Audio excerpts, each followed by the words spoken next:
ಬಳ್ಳಾರಿಯಲ್ಲಿ ಮಾಡೆಲ್ ಹೌಸ್ಗೆ ಬೆಂಕಿ ಹಚ್ಚಿದ ಪ್ರಕರಣ. ಬಳ್ಳಾರಿಯಲ್ಲಿ ಮಾಜಿ ಸಚಿವ ಜನಾರ್ದನ ರೆಡ್ಡಿ ಪ್ರತಿಕ್ರಿಯೆ ಕೊಟ್ಟಿದ್ದಾರೆ. ನಾನು ನಿನ್ನೆ ಬೆಂಗಳೂರಿನಲ್ಲಿ ಇದ್ದೆ, ವಿಷಯ ಗೊತ್ತಾಯಿತು. ಸೈಟ್ನಲ್ಲಿ ಇಬ್ಬರು ಸೆಕ್ಯೂರಿಟಿ ಇದ್ರು. ಜನಾರ್ದನ ರೆಡ್ಡಿ ಸ್ಟೇಟ್ಮೆಂಟ್ ಕೊಡ್ತಾ ಇರೋದು, ಸೆಕ್ಯೂರಿಟಿ ರೌಂಡ್ಸ್ ವೇಳೆ ಬೆಂಕಿ ಹಚ್ಚಿದ್ದಾರೆ. ಸ್ಥಳಕ್ಕೆ ಸೈಟ್ ಇಂಜಿನಿಯರ್ ಬಂದಾಗ ಬೆಂಕಿ ಹಚ್ಚಲಾಗಿದೆ. ಮನೆ ಕಳುವು, ಗೇಟ್ ಒಡೆದು ಕುರಿತು ಈ ಹಿಂದೆ ಕೇಸ್ ಹಾಕಿದ್ವಿ. ಅಂದು ಘಟನೆ ಸಂಬಂಧಿಸಿದಂತೆ 3 ಬಂಧಿಸಲಾಗಿತ್ತು ಅಂತ ಹೇಳ್ತಾ ಇದ್ದಾರೆ.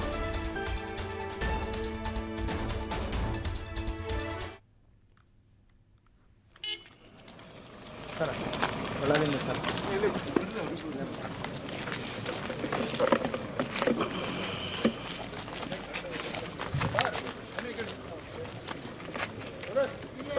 ದಾಟ್ ಹೋಗಲ್ ಬಿಡ್ರಿ, ಹೋಗಲ್ಲ ಸರ್.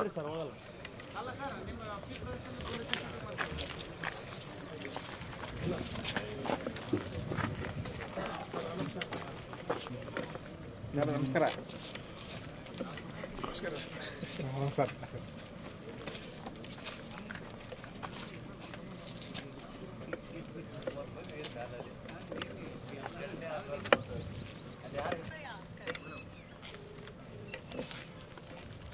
ಸರ್ ಬರ್ತಿದ್ದ ಸರ್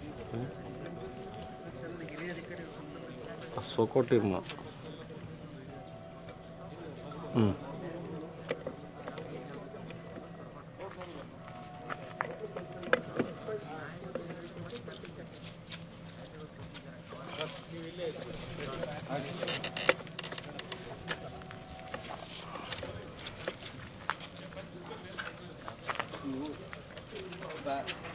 ಸರ್ ಪಂಚಾಯತ್